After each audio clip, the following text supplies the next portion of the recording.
افسانہ گزارا رائٹر ایزل حیات غزہ کے پس منظر میں ایک جذباتی افسانہ۔ رات کے سیاہ اندھیرے میں ہر لمحہ موت کا سایہ محسوس ہو رہا تھا۔ غزہ کی گلیاں جو کبھی بچوں کی ہنسی سے گونجتی تھیں اب دھماکوں کی گرج میں دب چکی تھیں۔ ایک چھوٹے سے کمرے میں اماں نانی بیل رہی تھیں۔ ان کے ہاتھوں کی جنبش میں خوف کا شائبہ تک نہ تھا۔ ایک کونے میں بیٹھا یوسف اماں کو دیکھ کر حیران تھا۔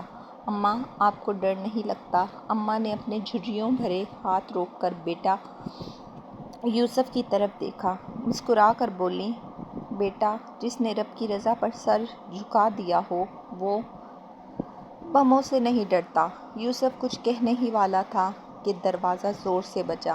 محلے کی خالہ صفیہ تھیں، آنکھوں میں آنسو، ہاتھ میں خون سے لت پت ایک کمبل۔ زینب، میری زینب شہید ہو گئی ہے۔ اماں، وہ کھلونا لینے نکلی تھی، واپس نہ آئی۔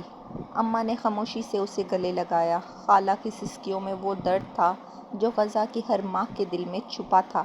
یوسف چپ چاپ کمرے کے دوسرے کونے میں بیٹھا دل ہی دل میں اللہ سے دعا کر رہا تھا، یا اللہ، اب کسی کی ماں نہ روئے۔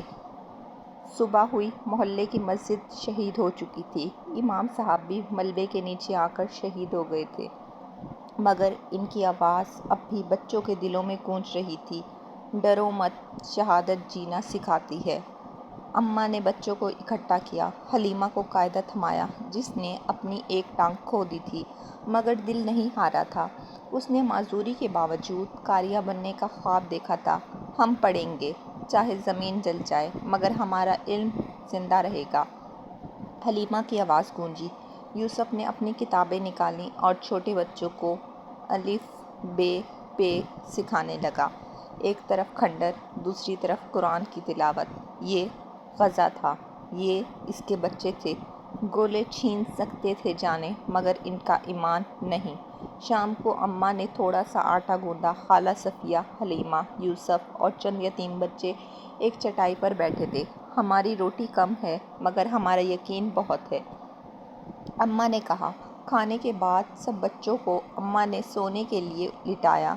باہر پھر گرج سنائی دی۔ یوسف کانپنے لگا۔ اماں نے اسے سینے سے لگا کر کہا، بیٹا، اگر اللہ نے ہمیں زندہ رکھا تو یہ زمین سنواریں گے، اگر شہید ہوئے تو جنت ہمارا انتظار کرے گی۔ یوسف کی آنکھوں میں آنسو آ گئے مگر لبوں پہ مسکراہٹ بھی تھی۔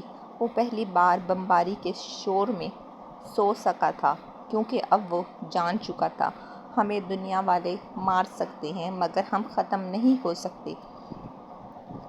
کہانی کا اختتام ہو چکا ہے۔ اس کا عنوان ہے شہادت کی مٹی میں اگتے خواب۔ جہاں غزہ کی سرزمین پر موت کے سائے میں بھی امید، علم، قربانی اور شہادت کے خواب پروان چڑھتے ہیں۔